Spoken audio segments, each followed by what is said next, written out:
Peace and blessings. Healing Source 7. Here, Sister Nia Ya. And I am here with my spiritual mother and teacher, Sister Mama as I call her, Dr. Ayaba Bey. How you doing today? I'm doing wonderful, but you can call me sister. So we are just coming to you. Sister Ayaba, yes, ma'am, is a very well known, what's the word I want to say, is she is very well versed and has a lot of knowledge on healing, on working with the ancestors. A lot of the things that I do, I learned from Mama Ayaba years ago. She helped me on my path and on the spiritual journey in a lot of ways. I actually always come and see her because you know, I have to give thanks for those elder mamas who were the first ones who went out the way that they did in wearing their hair naturally and representing the African queen image to us. Because when I started growing my locks back in the early 90s, it was only a very few women that I saw who wore locks, and but all of them were just some of the most beautiful women I had ever seen.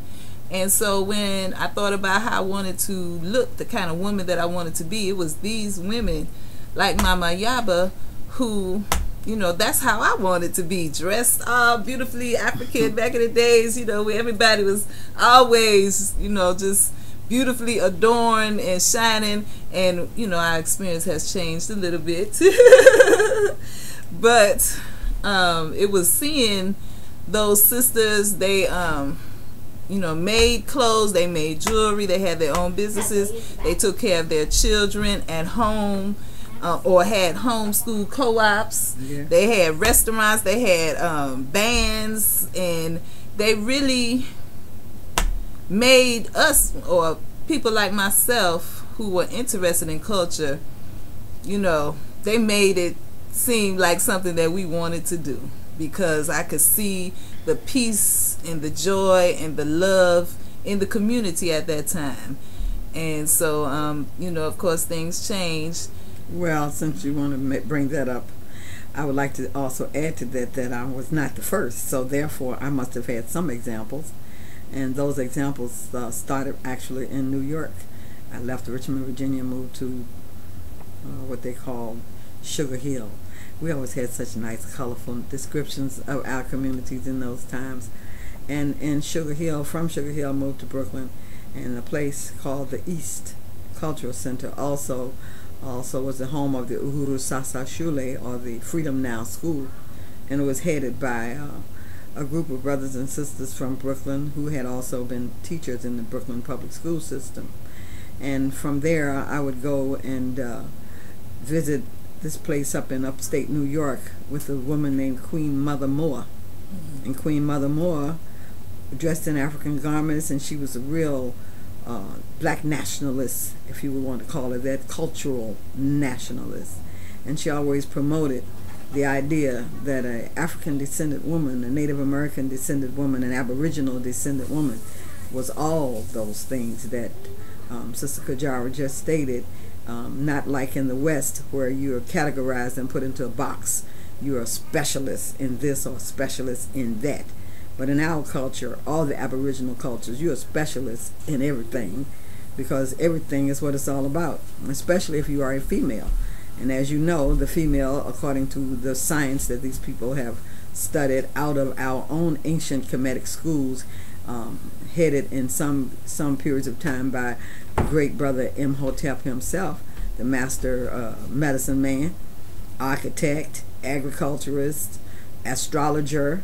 So if you don't know about him, please don't go by what's in the movies, because you are living in a time, as she said, times have changed, but in reality, the evil energy, or the D-E-V-E-L, which D stands for Dalet in Hebrew, which means doorway, and evil is just what it is. So the Dalet, or the doorway to evil, has expanded because more and more people are buying into it. It's such a subtle energy. However, in those days, the subtle energy was the energy of creativity and knowledge of self, spearheaded, of course, by the Honorable Elijah Muhammad, who was the first one to come out and say, hey, black folks, you need to get knowledge of self. And we didn't really quite understand what knowledge of self was, but whatever it was, we were ready to learn about it. There was Baba Ishangi Razak and his family, which he had, at that time when I met them, 4 wives and a lot of children. And the night that I saw them perform at the East Cultural Center, his head wife, or first wife, was quite pregnant. And they were doing the stick dance. And they all were doing it. And in order to do the stick dance, you dance around the stick where you keep the rhythm with the stick and you get down really, really low, like in squats. And everybody said, she's going to have that baby. She keeps squatting like this. And of course she did. She had the baby the next day. She delivered it herself. So we were growing up in a society that made it seem like you had to be sick in order to have a baby. You got to go to the hospital to have a baby. I was born in my grandmother's bed, and I'm so thankful that I can say that. So there are a lot of things going on in the West that is quite contrary to natural life. It's contrary to the spiritual order of life. And that is why during the 60s, so many white people, or Caucasians, if you want to call them that, because they're definitely not white. In Steve Biko's movie, he called them pink people. However, whatever they wish to call themselves, the others were quite involved in learning about other people's cultures. And in learning about other people's cultures, they have no problem in adapting the ways and the rituals of the cultures of other people. Now, I'm not mad at them for that, and you shouldn't be either. As a matter of fact, you could learn something from them by adopting and adapting yourself to the cultures of your own ancestors. However, because of their willingness to do this and their nature to do that, they've preserved much of the information and history. The way history, according to Dr. Ben, means his story, the way he tells the story. So it behooves you, it's important that we collectively begin, those who have not yet begun, to learn about your own culture and tell my story, mystery, the hidden story. One of the reasons why we are in the flux that we're in now, which Sister Kajara called change, is because there's so many of us have been swept away by the tide of illusion. The movie The Matrix showed you that. And by the way, The Matrix was written by an African-American woman, and she had to sue them in order to get her money that she deserved. But back to the point. The point of the matter is this. As a female, and Fe in the table of elements represents iron, I-R-O-N. And male has the word ma, which is female, and le in it, which is in some languages a word for the. So female means the iron or the strength of the man, and the strength of the man is his mama, because the first person to teach him is his mama. And if she spoils him, he's going to be rotten. And then his next mama has to be his woman, who hopefully will have the power and the spiritual intelligence enough to give him the freedom that he will need to expunge himself from that overpowerful mama energy. Now, she didn't mean any harm by being so protective of him, because back in the day when a young male would leave home during slavery time, mama would be the one that said, boy, you better be back here by such and such a time, be back here before the sun go down. Why? Because she was afraid for his life. And now mama, and in case some of you don't know why she was afraid for his life, because in those days he could have been kidnapped and sold to another plantation owner. He could have been kidnapped and castrated. If you don't know what that means his penis would have been taken from his body. He could have been kidnapped and hung.